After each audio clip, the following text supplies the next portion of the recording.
Welcome to I dream. నేను ఉదయశ్రీ. ఇప్పుడు మనతో పాటు 12 years నుంచి కెరీర్ పరంగా, ఎడ్యుకేషన్ పరంగా ఎంతో మంది స్టూడెంట్స్కి మంచి గైడెన్స్ ఇచ్చి, అలాగే రిలేషన్షిప్లో వచ్చే సమస్యలకి సంబంధించి కూడా ఎన్నో ప్రాబ్లమ్స్ సాల్వ్ చేసిన రామ్ మెట్టు గారు ఉన్నారు. ఆయనతో మాట్లాడదాం. ఇవాళ మనం మాట్లాడుకోబోయే టాపిక్, ఈ మధ్య కాలంలో సోషల్ మీడియాలో అండ్ మీడియాలో ఏదైనా న్యూస్ జరిగినప్పుడు కంటిన్యూస్గా అవే చూపించడం. అంటే మనకి సొసైటీలో ఎన్నో ఇష్యూస్ జరుగుతూ ఉన్నాయి, వాటిపైన ఫోకస్ చేయకుండా చాలా సిల్లీ థింగ్స్పై ఫోకస్ చేసి చూపించడం అండ్ వాటిని కూడా వ్యూవర్స్ అదే విధంగా అట్రాక్ట్ అవ్వడం. అసలు సోషల్ రెస్పాన్సిబిలిటీ అంటారు, ప్రతి ఒక్కరికి సోషల్ రెస్పాన్సిబిలిటీ ఉండాలి అని అంటారు. అప్పుడు మరి ఇలాంటివి ఏ విధంగా ఎంకరేజ్ చేస్తూ ఉన్నారు, ప్రతి ఒక్కరూ ఎలాంటి రెస్పాన్సిబిలిటీతో ఉండాలి, మాట్లాడదాం. హలో అండి. హాయ్ అండి. సో ఈ మధ్య మొత్తం సోషల్ మీడియా అంతా కూడా వ్యూవర్షిప్పే అయిపోయింది. రాంగ్ థంబ్నెయిల్స్ అండ్ ఏదైనా న్యూస్ జరిగిందనుకోండి, అసలు సొసైటీలో ఎన్ని ప్రాబ్లమ్స్ ఉన్నాయి, ఎంత క్రియేటివిటీ ఉంది. సో ఒక సోషల్ మీడియా రెస్పాన్సిబిలిటీ ఏంటి అంటే క్రియేటివిటీని బయటికి తీయడం అండ్ జరుగుతున్న ఇష్యూస్ పైన ఫైట్ చేయడం. కానీ ఎవరి పర్సనల్ థింగ్స్ వెళ్ళి చూయించి వ్యూవర్షిప్ కోసం గంటల తరబడి అవే నడిపిస్తూ ఉంటారు. అండ్ వాటిని అప్పుడు ఇంట్లో ఎవరైనా చూస్తూ ఉన్నప్పుడు ఒక్కోసారి అనిపిస్తూ ఉంటుంది, మనం కూడా సోషల్ రెస్పాన్సిబిలిటీ ఉండాలి కదా, ఇలాంటివి మనం ఎంకరేజ్ చేస్తూ ఉంటే వాళ్ళు ఇలాంటివి నడిపిస్తూనే ఉంటారు. సో అలాంటివి తగ్గాలి అంటే ప్రతి ఒక్కరూ ఎలాంటి రెస్పాన్సిబిలిటీతో ఉండాలి? సోషల్ రెస్పాన్సిబిలిటీ అనేది ఇట్స్ ఇంపార్టెంట్ బోత్ సైడ్స్ నుంచి, వ్యూవర్ సైడ్ నుంచి అవ్వచ్చు, మీడియా హౌజెస్ సైడ్ నుంచి అవ్వచ్చు, ఇద్దరికి కూడా ఆ రెస్పాన్సిబిలిటీ అనేది ఉండాలండి. ఎందుకంటే అసలు సోషల్ మీడియా ఎంత పవర్ఫుల్ అంటే ఇట్ డ్రైవ్స్ ది సొసైటీ. అయితే పాజిటివ్ సైడ్ డ్రైవ్ చేయాలన్నా, నెగిటివ్ సైడ్ డ్రైవ్ చేయాలన్నా అనేది it is purely in the hands of media houses. So what I generally suggest is, ఒక చిన్న ఎగ్జాంపుల్ తీసుకుందాం. ఇప్పుడు మనము న్యూస్ పేపర్స్ ఓపెన్ చేసామనుకోండి, లైక్ తెలిసే ప్రింట్ మీడియాలో న్యూస్ పేపర్స్ ఓపెన్ చేస్తే డైలీ నేను ఇట్లా న్యూస్ పేపర్ ఫస్ట్ పేజ్ చూస్తే కనుక ఏదో ఒక డిజాస్టర్ గురించే ఉంటుంది. అంటే పొద్దున లేవగానే, ఒక ఫ్రెష్ మైండ్తో లేవగానే నేను చూసేది ఏంటంటే అది ఒక డిజాస్టర్ ఉంటుంది. సో ఎక్కడో ఇంత రాబరీ అయింది అనేసి, లేకపోతే ఇంత ఒక పెద్ద యాక్సిడెంట్లో ఒక బస్సు కాలిపోయింది, ఇంతమంది చనిపోయినారు. హెడ్లైన్స్లో first thing that I get to see is that negative thing. ఆ నెగిటివ్ థింగ్ చూసినప్పటి నుంచి ఏంటంటే ఆ నెగిటివిటీ అనేది it gets into our head, right? So throughout the day ఆ నెగిటివ్ వైబ్స్ అవన్నీ అట్లే నడుస్తూ ఉంటాయి మనకి. సోషల్ మీడియా ఓపెన్ చేసిన దగ్గర నుంచి ఇంక అవే కనిపిస్తుంటాయి. ఎవరినో చంపేశారనేసి, ఎవరినో రేప్ చేశారనేసి, ఇవన్నీ ఇంకా వీటి మీదనే వస్తూ ఉంటాయి ఏదన్నా సరే. సో బేసిక్గా ఏంటంటే దట్ ఈస్ డిమోటివేటింగ్ పీపుల్ చెప్పాలంటే. అండ్ మంచి న్యూస్ ఏదన్నా వచ్చింది అనుకోండి, లైక్ సంథింగ్ వెరీ నైస్ ఏదైనా వచ్చింది అనుకోండి, it will not stay for long. ఇప్పుడు న్యూస్ పేపర్లో చూసుకుంటే అది ఎక్కడో లాస్ట్ పార్ట్ పేజ్లో ఇంత చిన్న కాలంలో ఉంటుంది. ఏదైనా గుడ్ న్యూస్ వచ్చిందంటే, మనలో సక్సెస్ఫుల్గా ఒక రాకెట్ లాంచ్ చేశారు, లేకపోతే ఇట్లాంటిది ఏదైనా ఉందనుకోండి, we get to see that in probably somewhere at the bottom. Or ఇప్పుడు డిస్ట్రిక్ట్ స్పోర్ట్స్లో కానివ్వనండి, నేషనల్ స్పోర్ట్స్, ఇంటర్నేషనల్ అంటే స్టిల్ ఓకే, నేషనల్ స్పోర్ట్స్ ఇవన్నీ కూడా ఎక్కడో లోపల ఉంటాయి. సో ఈ స్పోర్ట్స్లో ఎవరేం అచీవ్ చేశారో, ఈ అచీవర్స్ గురించి, వీటన్నిటి గురించి ఎక్కడో లాస్ట్లో ఉంటాయి మనకి. కానీ front pages are not for that, it's always for crime. Just imagine the other way round.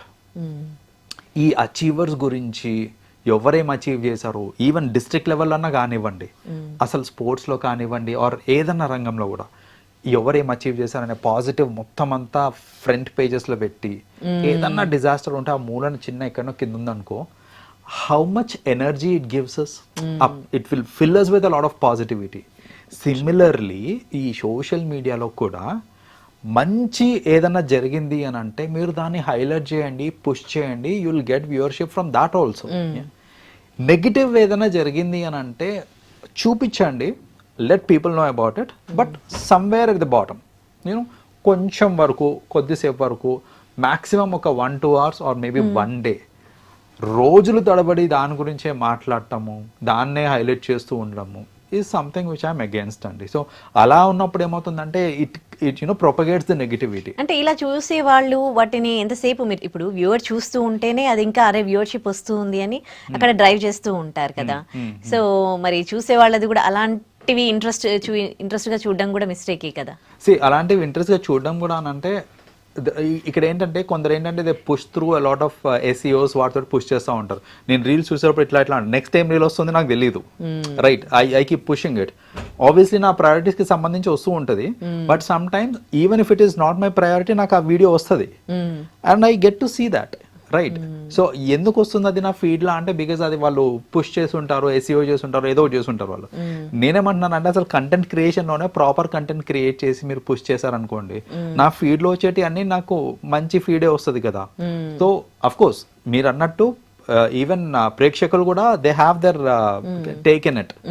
వాళ్ళు అలాంటివే సెర్చ్ చేసి ఆ కీవర్డ్స్ హైలైట్ అయ్యి ఆ కీవర్డ్స్నే పెట్టి ఆ థంబ్నెయిల్సే పెట్టి ఇంకా ఇంకా పుష్ చేస్తూ ఉంటారు ఫర్ వ్యూవర్షిప్.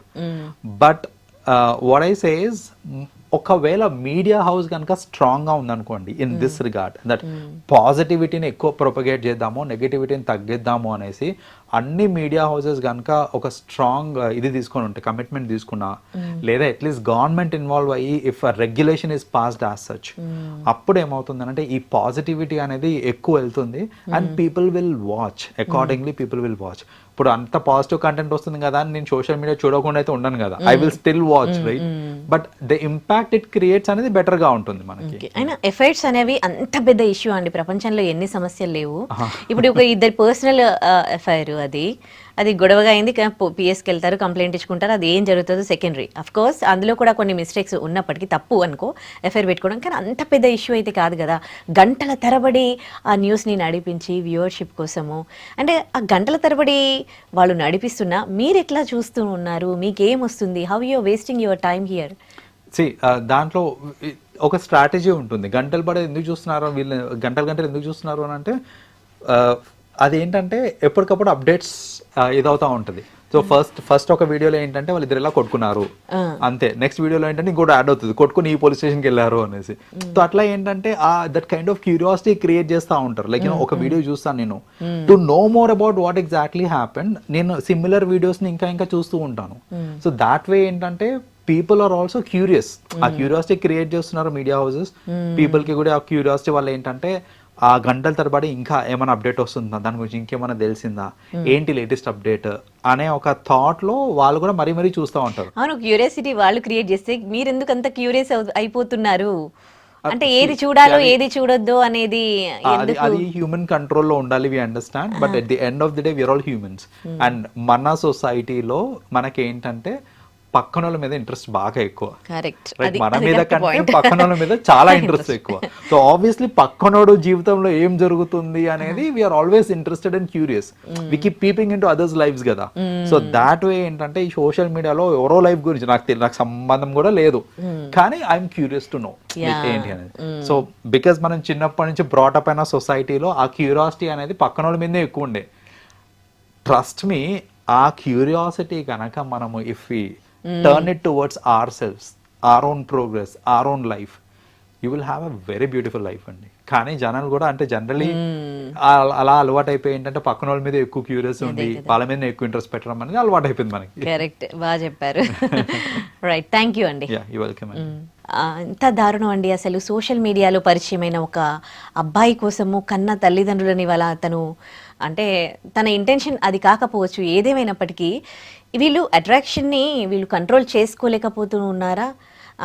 అంత ఎందుకు కంట్రోలింగ్ కెపాసిటీ తగ్గిపోతుంది? ఈ ఇన్సిడెంట్లో మీరు ఏం చూస్తారు? ఇక్కడ వన్ థింగ్ అండి, సోషల్ మీడియాలో పరిచయమైన వ్యక్తి అని అంటే ఆబ్వియస్గా ఎంత కాదన్నా ప్రాబబ్లీ ఒక యావరేజ్గా 1 year నుంచో 2 years నుంచో పరిచయం ఉండొచ్చేమో, ఆర్ దానికంటే తక్కువ కూడా అయి ఉండొచ్చు. కానీ తల్లిదండ్రులు అంటే చిన్నప్పటి నుంచి మనల్ని కని పెంచి పోషించి వాళ్ళతోటి ఉన్న అటాచ్మెంట్, ఈ అవతల వాళ్ళతో ఉన్న అటాచ్మెంట్, ఈ రెండింటిని కంపేర్ చేసుకుంటే ఈ అమ్మాయి ఆ బయట వాళ్ళని చూస్ చేసుకుంది, రైట్? సో ఇక్కడ జనరల్గా ఈ మధ్యన ఇలాంటివి చాలా ఎక్కువ అవుతున్నాయి. పేరెంట్స్ని చంపేయడము, లవ్ మ్యారేజ్ చేసుకోవడానికో లేకపోతే ఏదో ఒక దానికోసం పేరెంట్స్ని చంపడం అనేది బాగా తరచుగా చూస్తున్నాం మనం. సో ఇక్కడ దీనికి రూట్ కాజ్ ఏంటిది అని చూస్తే కనుక ఆ బాండ్ బిట్వీన్ పేరెంట్స్ ఇంకా కిడ్ ఏదైతే ఉందో చూడండి, అది స్ట్రాంగ్గా లేకపోవడం అనేది ప్రైమరీ రీజన్ అండి. జనరల్గా ఏమవుతుందంటే స్పెషలీ మనకి విలేజెస్లో అక్కడ చూస్తూ ఉంటాం మనం ఏంటంటే చిన్నప్పటి నుంచి అమ్మాయిని స్పెషలీ అమ్మాయిని పెంచేటప్పుడు ఒక అమ్మాయి ఉన్నారు అని అంటే కనుక అబ్బాయిని ఎంతైతే ఓన్ చేసుకుంటారో అంత ఓనర్షిప్ అమ్మాయి దగ్గర రాదు జనరల్గా విలేజెస్లో స్పెషలీ. ఈ మధ్యన ఎంతో కొంత మారింది కానీ బట్ అట్లీస్ట్ ఒక డికేడ్ బ్యాక్ అలా చూసుకుంటే కనుక it is not like that. So ఆ మమకారము అదంతా చిన్నప్పటి నుంచి ఉండదు. అండ్ చిన్నప్పటి నుంచి పెంచేటప్పుడు కూడా చూడండి, ఒక చిన్నపిల్లని పెంచేటప్పుడు కూడా పద్దాక నువ్వు పెళ్లి చేసుకొని వెళ్ళిపోతావు, నువ్వు ఇక్కడికి బిలాంగ్ కావు అనే ఒక థాట్స్తోనే మాట్లాడుతూ ఉంటారు చిన్నప్పటి నుంచి కూడా, రైట్? సో ఏది చేసినా కూడా అదే థాట్స్, అంటే ఏంటంటే they are not owning her. So అలా ఓనింగ్ అనేది అవ్వనప్పుడు ఏమవుతుంది అని అంటే ఆబ్వియస్లీ వాళ్ళ మధ్యన బాండ్ రిలేషన్స్ ఇవన్నీ కరెక్ట్గా ఉండవు. అండ్ ప్రతి ఒక్కరు గుర్తుపెట్టుకోవాల్సింది ఏంటిది అంటే, ప్రతి పేరెంట్స్ గుర్తుపెట్టుకోవాల్సింది ఇది, ఇంట్లో ప్రేమ దొరకట్లేదు అన్న క్షణాన్న బయట ప్రేమకి వాళ్ళు అట్రాక్ట్ అయిపోతారు. Take it for granted. మీరు ఇంట్లో గనక ఖచ్చితంగా ఆ ఎఫెక్షన్, ఆ బాండ్, ఆ క్లోజ్నెస్ అనేది మెయింటైన్ చేశారనుకోండి, నిజంగానే వాళ్ళు బయట ఎవరికైనా అట్రాక్ట్ అయినా కూడా మీకు ధైర్యంగా చెప్పుకుంటారు. అండ్ వాళ్ళు నీకు కరెక్ట్ కాదు అని ఒకవేళ మనం అనుకుంటే గనక మనం చెప్పిన మాట కూడా వినే పొజిషన్లో ఉంటారు వాళ్ళు, ఆ రిలేషన్ కనుక కరెక్ట్గా మెయింటైన్ చేస్తే. అలా కరెక్ట్గా మెయింటైన్ చేయని పక్షంలో ఏమవుతుంది అని అంటే వాళ్ళు ఎవరికో అట్రాక్ట్ అవుతారు ఫస్ట్ ఆఫ్ ఆల్ బయట, బికాజ్ ఇంట్లో చూపించలేదు కేర్, లవ్, ఎఫెక్షన్ ఏం చూపించలేదు. బయట ఖచ్చితంగా ఎవరో కాపు కాసి ఉంటారనమాట, వాళ్ళు చూపిస్తారు బేబీ అనేసి, సోనా అనేసి, ఏమైందన్నా అనేసి ఇట్లా ముద్దుగా మాట్లాడతారు. ఇంట్లో మాట్లాడతారు ముద్దుగా అంటే లేదు, వసే అనుకుంటా మాట్లాడతారు, లేకపోతే ఏంటి అనుకుంటా మాట్లాడతారు. And they don't give the kind of respect, value, love, affection, nothing absolutely. So ఇలాంటివి బయట దొరికినప్పుడు they get attracted to them కదా. అప్పుడు వీళ్ళకి ఏంటంటే అరే వీళ్ళే నాకు ప్రయారిటీ, ఐఎమ్ హ్యాపీ హియర్, ఇంట్లో కంటే కూడా నేను ఈ బయట వ్యక్తితోటి ఎక్కువ హ్యాపీగా ఉంటున్నాను అనే ఒక మైండ్ సెట్ క్రియేట్ అయిపోతుంది. అలాంటి టైంలో నాకు బయట వాళ్ళే ఇంపార్టెంట్ అనేది క్రియేట్ అయినప్పుడు ఇట్లాంటి దారుణాలు జరగడానికి వెనకాట్లేదు అసలు. లైక్ అంటే వీళ్ళు తల్లిదండ్రులను చంపేయాలనుకున్నా, ఈమె ఇంటెన్షనల్గా చేసింది, అన్ఇంటెన్షనల్గా చేసింది పక్కన పెట్టేస్తే ఇంటెన్షనల్గా చంపిన వాళ్ళు కూడా చాలా మంది ఉన్నారు. సో ఎందుకు ఆ లెవెల్ వరకు వెళ్తున్నారు? బయట ప్రపంచానికి అంతా ఏంటంటే అరే వాళ్ళ సొంత పేరెంట్స్ని అలా చంపేస్తుంది అనేసి. బట్ ఆ బాండ్ ఉందా, అవన్నీ ఉన్నాయా అని అంటే జనరల్గా కనపడదు మనకి.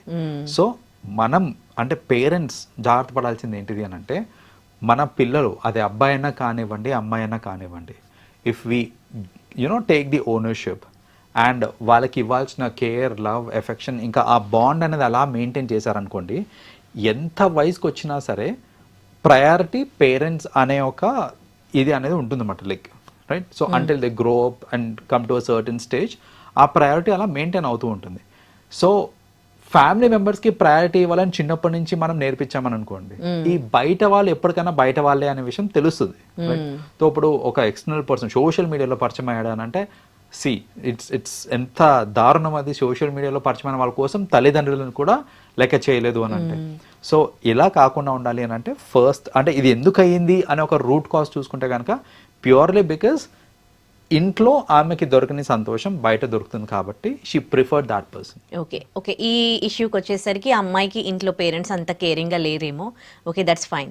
బట్ ఇప్పుడు మీరు ఇల్లీగల్ రిలేషన్స్ తీసుకోండి, వైఫ్ ఎంత కేరింగ్గా ఉన్నా, ఇంకా వైఫ్ పార్ట్నర్, స్పౌజ్ ఎవరైనా కేరింగ్గా ఉన్నా బయట ఎక్స్పెక్ట్ చేస్తున్నారు, బయట కూరుకుంటూ ఉన్నారు, రిలేషన్షిప్స్ పెట్టుకుంటూ ఉన్నారు.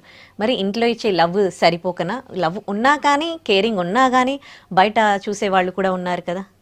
రైట్. సో ఈ విషయానికి వస్తే లైక్ మీరు అన్నట్టు ఇప్పుడు ఎంత లవ్ ఎఫెక్షన్ చూపించినప్పటికీ కూడా లైక్ స్పెషలీ ఒక రిలేషన్షిప్లో sometimes husband, sometimes wife, వాళ్ళు ఏంటంటే they are seeking for someone else's this thing. ఇక్కడ I will tell you one thing అండి, ఒక రిలేషన్షిప్లో మీరు 100% ఇస్తున్నారు అని అనుకుంటున్నారు, బట్ అది 100% ఉందా లేదా అనేది firstly we have to understand. Because wife అన్నా కానివ్వండి, హస్బెండ్ అన్నా కానివ్వండి, if they are looking for someone else, it is because of ఇంట్లో ఏదైతే దొరకట్లేదో నాకు, అదే నాకు బయట వ్యక్తి దగ్గర దొరుకుతుంది అని అంటే, ఇందాక చెప్పిన point same logic. I just give you a small example here. Suppose ఒక వ్యక్తికి ఇంటికి వెళ్ళంగానే వైఫ్ చాలా కేరింగ్, లైక్ వాళ్ళిద్దరు లవ్ మ్యారేజ్ కూడా చేసుకున్నారు, చాలా కేరింగ్, అండ్ వండి పెడుతుంది, పిల్లల్ని చూసుకుంటుంది, అంతా బాగానే ఉంది. కానీ హస్బెండ్కి ఇవ్వాల్సిన రెస్పెక్ట్ ఇవ్వట్లేదు అని అనుకోండి. For example if she's not giving the respect enough, so respect ఇవ్వనప్పుడు జనరల్గా ఏమవుతుందంటే that is the shortfall at my place. ఇప్పుడు బయట వ్యక్తి ఎవరన్నా ఒక అమ్మాయి నా ఆఫీస్ కలీగే అవ్వచ్చు, నాకు చాలా రెస్పెక్ట్ ఇస్తుంది అని అనుకోండి, I first get attracted to her because నాకు ఇంట్లో దొరకలేదు కాబట్టి, రైట్? సో ప్రతిసారి ఇల్లీగల్ అఫైర్స్ ఏదైతే ఉన్నాయో చాలా మంది ఏమనుకుంటారంటే it is purely sexual driven అనుకుంటారు. అంటే ఒక అఫైర్ పెట్టుకుంటున్నారు బయట అని అంటే అది ప్యూర్లీ సెక్షువల్ పర్పస్ అని అనుకుంటారు. కొన్ని ఫర్ సెక్షువల్ పర్పసెస్ ఉంటాయి, but if you look at జనరిక్గా చూసుకుంటే కనుక more than sexual it is the emotional need. ఆ ఇమోషనల్ నీడ్ సాటిస్ఫై చేసుకోవడానికి చాలా మంది అవతలను చూసుకుంటూ ఉంటారు. Emotionally I'm not getting connected to my own wife but I get connected to someone else. So ఇప్పుడు వైఫ్ చాలా లవ్ చేస్తుంది వాళ్ళ హస్బెండ్ కూడా చాలా లవ్ చేస్తాడు. కాకపోతే హస్బెండ్ తోటి వచ్చిన ప్రాబ్లం ఏంటంటే కాంప్లిమెంటింగ్ చేయడు హస్బెండ్. సపోజ్ లైక్ నువ్వు బాగా వండుతావు అనేసి, లేకపోతే నువ్వు బాగా కనిపిస్తున్నావు ఈరోజు, నీకు ఈ చీర బాగుంది, నీకు ఈ డ్రెస్ బాగుంది, ఇట్లాంటి ఏం చేస్తలేడు, కానీ చాలా లవ్ చేస్తాడు, చాలా కేర్ చేస్తాడు, అంతా బాగానే ఉంది. ఈ కాంప్లిమెంటింగ్ అనేది ఇక్కడ మిస్ అవుతుంది. ఇప్పుడు బయట వ్యక్తి ఎవరైనా కాంప్లిమెంటింగ్ స్టార్ట్ చేశారు అనుకోండి, అరే నీకు ఈ చీర బాగుంది, లేదా she will get attracted. So అట్లా ఒక రిలేషన్షిప్లో కూడా ఏదైతే లోపం ఉందో ఆ లోపాన్ని ఇచ్చేసుకోవడానికి to fulfil that shortfall జనరల్గా ఏంటంటే people get into other relationships అనమాట. కొందరు ఉంటారు, ఇప్పుడు నేను చెప్పాను ఇది everything is not sexually driven అనేసి. కొందరు రిలేషన్స్ ఎలా ఉంటాయంటే నాకేదైనా ఐఎమ్ వెరీ హ్యాపీ నేను ఎక్స్ప్రెస్ చేసుకోవాలనుకోండి, ఫస్ట్ నా వైఫ్కి కాకుండా there is another person who is emotionally connected to మీ, నేను వాళ్ళకి ఫస్ట్ చెప్పుకుంటాను నేను హ్యాపీ న్యూస్. నేను వాళ్ళతో మాట్లాడితే నాకు సేద తీరుతుంది, or it's stress buster basically. So అలా ఏంటంటే సమ్ టైమ్స్ స్ట్రెస్ బస్టర్ కోసం కూడా లైక్ వాళ్ళతో మాట్లాడితే చాలు, I don't have to even be physical with them, మాట్లాడితే చాలు అనుకొని కూడా చాలా మంది ఏంటంటే రిలేషన్స్ ఎలా ఉంటాయంటే వాళ్ళకి they are not having any physical relation, it is just కలవటము, మాట్లాడటము, ఆర్ ఓవర్ ఫోన్ కాల్స్ మాట్లాడటము. బికాస్ వాళ్ళతో మాట్లాడితే I have this kind of ఇది నాకు కొంచెం సేద తీరుతాను నేను అనేసి. సో అలా ఏంటంటే ఏ రిలేషన్లో అన్నా తీసుకోండి మీరు, అది వైఫ్ హస్బెండ్ అవ్వచ్చు, పేరెంట్స్ అండ్ కిడ్స్ అవ్వచ్చు, ఏదైనా కావచ్చు, ఇంట్లో షార్ట్ ఫాల్ ఉన్నది బయట దొరుకుతుంది అని అంటే they get attracted to it. So obviously 100% అయితే మనం ఇవ్వలేము, but try giving as much as possible to your family members. That's what I can actually say. Okay, ఇంకా వేరే కేసుకి సంబంధించి మాట్లాడతాను. కొన్ని ఈ మధ్య కాలంలో పిల్లల్ని చంపేసి ఇల్లీగల్ రిలేషన్ పెట్టుకుని వైఫ్స్ పిల్లల్ని చంపడం జరిగింది, అంటే బయటికి వెళ్ళిపోవడానికి వేరే రిలేషన్షిప్ లో. కానీ ఇది ఎంత క్రూయాలిటీ అంటే, ఒక మదర్ అంటే అసలు మదర్కి మించిన లవ్ ఎవరు ఇవ్వరు అసలు. పిల్లలకి ఏమంటారు, I don't have words, but తల్లి అని అంటే ఒక్కసారి తల్లి అయిపోయాక ఆమె ప్రపంచంలో ఫస్ట్ వాళ్ళ పిల్లలే ఫస్ట్ అని అంటది. అలాంటిది ఆమెకి ఇల్లీగల్ రిలేషన్షిప్పే ఎక్కువ అనిపిస్తోంది పిల్లల కంటే అని అంటే, ఇలాంటి కేసెస్లో మీరేం చెప్తారు మరి? ఇక్కడ జనరల్గా ఏంటంటే as you said first priority always kids అనేసి ఉంటుంది, రైట్? సో దీస్ డేస్ చాలా మంది ఏంటంటే they have become self centred, like times have changed. ఇంతకు ముందులా కాదు, సెల్ఫ్ సెంటర్డ్ ఉంటున్నారు. నాకు హ్యాపీనెస్ ఎక్కడ వస్తుంది, వేర్ am I హ్యాపీ, నా హ్యాపీనెస్ నాకు ఫస్ట్ అనే థాట్స్లో చాలామంది ఉన్నారు ఇప్పుడు. సో ఇప్పుడు చూడండి, అలాంటి వాళ్ళు మీరు ఇందాక చెప్పిన వాళ్ళు ఎవరైతే ఉన్నారో లైక్ కిడ్స్ని కూడా చంపేసి for the sake of an illicit affair, వీళ్ళందరూ ఏంటంటే ఈ కిడ్స్ ఉంటే లేదనంటే హస్బెండ్ ఉంటే నాకు అడ్డంకు, నా హ్యాపీనెస్కి అడ్డంకు, కాబట్టి తొలగిచ్చేస్తే నా హ్యాపీనెస్కి ఎవరు అడ్డు రారు అనే థాట్స్లో చాలామంది ఏంటంటే they are getting into these things అనమాట. So they are self centric. So బేసిక్గా వాళ్ళకి వాళ్ళ హ్యాపీనెస్ ఇంపార్టెంట్, వాళ్ళ లైఫ్ ఇంపార్టెంట్. సో నా లైఫ్కి అడ్డొచ్చింది ఎవరన్నా కానివ్వండి, అది నా పేరెంట్స్ అవ్వచ్చు, నా కిడ్స్ అవ్వచ్చు, హస్బెండ్ అవ్వచ్చు, ఎవరన్నా అవ్వచ్చు. సో బేసిక్గా అలాంటి వాళ్ళందరూ ఈ క్రైమ్ చేసేదానికి రీజన్ ఏంటంటే they are more bothered about their own happiness, not వాళ్ళకి. ఇప్పుడు మీరు ఇందాక అన్నట్టు ప్రయారిటీ ఎప్పుడన్నా కిడ్ అన్నారు చూడండి, gone are those days. It's not like that any. Yes, ఇప్పటికీ ఉన్నారు చాలా మంది. ఇన్ఫాక్ట్ చెప్పాలంటే 80 to 90% people are like that. కానీ ఒక 10% ఏంటంటే వాళ్ళు నా ఓన్ హ్యాపీనెస్ ఫస్ట్ ప్రయారిటీ అనుకునే వాళ్ళు ఉంటారు. అలాంటి వాళ్ళు ఇలాంటి క్రైమ్స్ చేసేదానికి స్కోప్ ఉంటుంది. Right, correct. థ్యాంక్ యూ అండి. యా వెల్కమ్ అండి.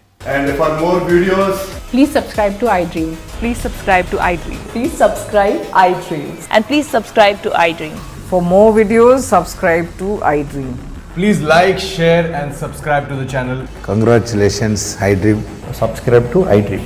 Subscribe to iDream. So subscribe to iDream Media. iDream ki iDream team అందరికి huge congratulations. Please subscribe iDream Media. Please subscribe to iDream. Subscribe iDream. Please subscribe to iDream. iDream అంటే నా కళల channel subscribe చేసుకున్న నోరు తిరుగుతలేదు, మీరైతే గంట గుర్తు కొట్టు. For more such videos, please subscribe to iDream. Subscribe to iDream. Please subscribe to iDream. Please subscribe iDream Media. Please do subscribe to iDream. Please subscribe to iDream Media. For best entertainment and information, please subscribe iDream. And don't forget to subscribe to iDream.